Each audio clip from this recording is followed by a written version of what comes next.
அருமை உழவார திருக்கூட்டம் சேலம் சார்பாக 2 பஸ்களில் 100 அன்பர்கள் உழவார பணி செய்ய இனிதே இன்று அமையப்பெற்றது.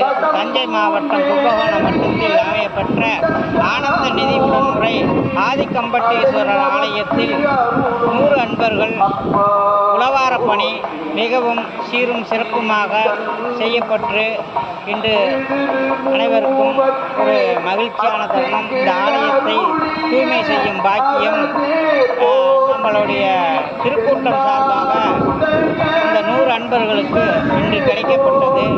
மிகவும் பெரிய பாக்கியமாக இதை கருதுகிறேன். நமச்சிவாய வாழ்க, நாதன் தாழ் வாழ்க, இமைப்பொழுதும் எண்ணெஞ்சில் நீங்காதான் தாழ் வாழ்க, கோகலி ஆண்ட குருமனிதன் தாழ் வாழ்க. அவ்வளோதான்.